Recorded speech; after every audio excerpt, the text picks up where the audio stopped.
संभल में संभल गया, लेकिन सियासत फुल है।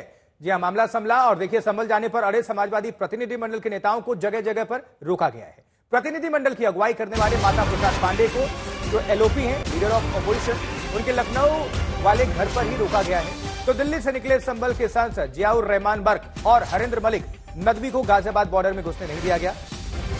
हापुड़ से निकली सांसद इकरा हसन और मुरादाबाद की सांसद रुचि वीरा को हाउस अरेस्ट किया गया। संभल जाने पर समाजवादी पार्टी और बीजेपी आमने सामने है।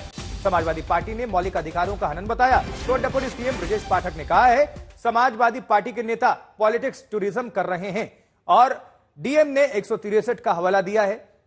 5 लोगों से ज्यादा के इकट्ठे होने पर पाबंदी है और इस बीच समाजवादी पार्टी कह रही है कि उनका डेलीगेशन जाएगा। क्या कह रहे हैं देखिए जरा। आप समाजवादी पार्टी का जो संभल कूच है, रास्ते में रुके गए कौन कौन, नजर डालिए। माता प्रसाद पांडे, लखनऊ में इनको पुलिस ने रोका, इनके आवास के बाहर पुलिस फोर्स की तैनाती भी है। जियाउर रहमान बर्क, इनको गाजियाबाद में रोका गया।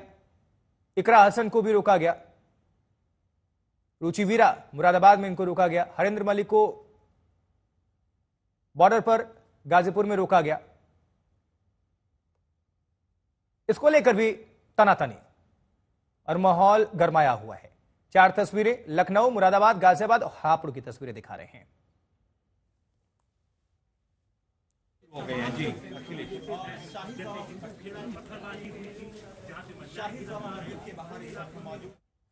समाजवादी पार्टी के नेता कह रहे हैं हम जाएंगे।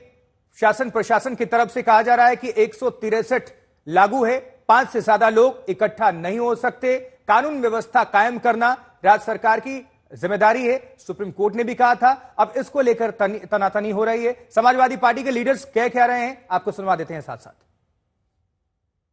आप संभव कोशिश कर रहे हैं, आपके सामने मैं गाड़ी में बैठा, वो कहे हम आपसे बात करेंगे, उतर आया कि चलिए बात कर लीजिए। अब उनका लाभ हो गया, हम उतर आया और खिसक गए।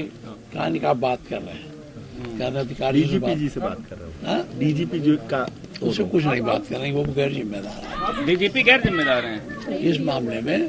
पर डेलीगेशन हमारा जा रहा था और जिस तरह से गलत तरीके से ये रोका गया है, मैं इसकी निंदा करता हूँ। हमारी मांग है अगर जनता के साथ अगर अत्याचार होगा, जुल्म होगा, ज्यादती होगी, हत्या होगी तो उसका उजागर कौन करेगा, उनकी मदद कौन करेगा। अगर पुलिस प्रशासन और शासन उनके खिलाफ खड़ा होगा तो विपक्ष की जिम्मेदारी बनती है कि हम लोग आकर करके उनकी मदद करें। हमारा मकसद ये था कि हम जाके उनके दुख दर्द के अंदर शरीक हो सकें और जिस प्रकार घटना को अंजाम दिया गया है उस पर सारी उसकी रिपोर्ट लेकर के माननीय अध्यक्ष अखिलेश यादव जी को सौंप सकें। लेकिन हमें बड़ा अफसोस है कि इस टाइप की ये सरकार अब पुलिस प्रशासन की करतूतों पर पर्दा डालने के लिए इस टाइप की ये इलीगल काम कर रही है। यहाँ ग्राउंड रियलिटी क्या है, घटना 24 तारीख की क्यों हुई, कौन उसका जिम्मेदार है, कैसे हुई, क्या कमी रही, जायजा लेकर के वो हम देश के सामने रखेंगे।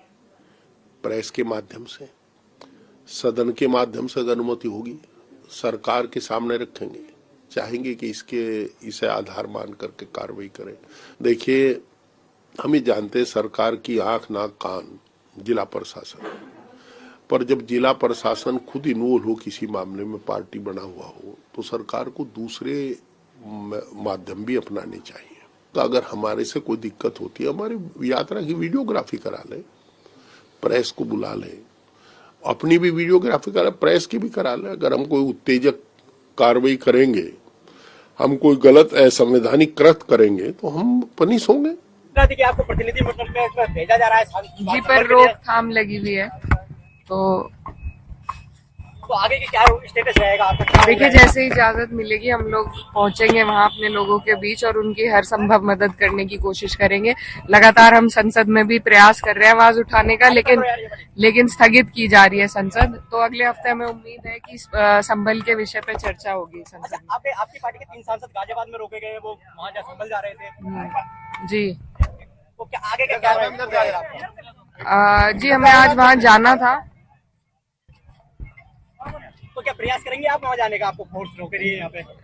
जी प्रयास तो रहेगा। देखिए क्योंकि हमारे लोग हैं, परेशान हैं, उनके बीच में जाना फर्ज है हमारा, तो जैसा भी होगा जाने की कोशिश तो रहेगी। शासन ने 10 तारीख तक रोक लगाई गई है वहाँ पे। जी, देखिए इसीलिए कोशिश कर रहे हैं कि संसद में आवाज उठा सके। कोर्ट में डाली गई है पिटीशन, उस पर भी सुप्रीम कोर्ट ने अब रोक लगा दी है कि अभी कोई इस तरह का सर्वे ना हो दोबारा।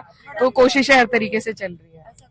ये पुलिस की बहुत मतलब लोकतंत्र की हत्या है। ये दमनकारी नीति है पुलिस की कि एक तरफ ठोकेंगे, मारेंगे, गोली चलाएंगे, हत्या करेंगे और ऊपर से अब जो है कि लोगों को उनका दर्द जानने के लिए भी वहां जाने नहीं देंगे। उनको जो आज मदद की जरूरत है, सांत्वना की जरूरत है, वो उसके लिए भी हम लोगों को नहीं जाने देंगे। तो ये बिल्कुल लोकतंत्र की हत्या है कि ये पुलिस की बहुत मतलब।